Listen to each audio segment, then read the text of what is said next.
simple primer, why are you so concerned about the effects of CETA on drug pricing? Well, first of all, the process is so shrouded in secrecy that Canadians and parliamentarians are left to guess. So that's the first major problem with this entire process, is that we don't really know what's being bargained. So the speculation is that the major European drug companies are pushing for Canada to extend its patent protection, which will cost us an estimated $3 billion a year, and that's a cost to Canadian provinces, employers, and Canadians who have to pay for those drug costs. And so that's why we're calling on the government to come clean and tell us what's really going on. I want to go back to CETA and drug costs. What is the effect on individuals going to be that you project from?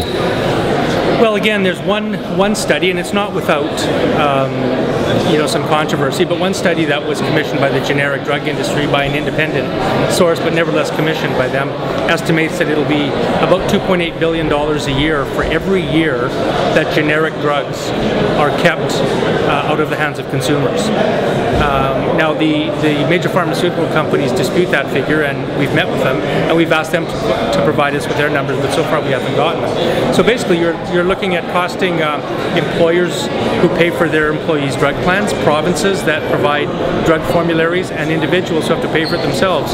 You're asking them to pay $3 billion a year, conceivably, more in drug costs, simply because a trade deal signed with Europe behind closed doors that nobody can see has cut a deal with the European pharmaceutical companies. That's not right. And the other thing that I've called for this summer is for the issue of patent policy to be taken out of trade talks. It's got no place in trade talks, in my opinion.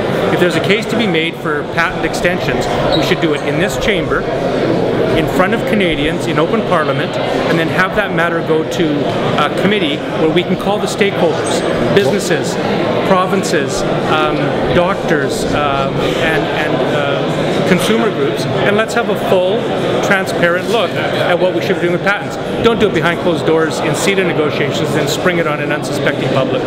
Why does Harper want this so badly? I think the Harper government is pursuing an extremist, right-wing approach to trade that's just ideological. They just want a trade agreement with anybody that'll sign one. They don't particularly care what's in it, and the trade numbers are showing that. You know, here's the numbers. We went from a $25 billion trade surplus when Harper came into power to a $50 billion trade deficit today. The deficit in Canadian merchandise has gone from $17 billion in 2005 to $90 billion today. We're exporting raw resources, and our value-added goods, our exports are down. This is a very, very troubling trend, and the trade record of this government is poor. And obviously the strategy of signing trade agreements with anybody who will sign a trade agreement, Colombia or Panama or some other minor player, is not working. And that's why the NDP is calling for a resumption of multilateral trade talks. We want to have a strategic trade policy with countries that actually help the Canadian economy. Countries like Japan, India, Brazil, leading growing economies where we can actually create value-added goods in Canada and build the Canadian economy. That's what our trade policy should be.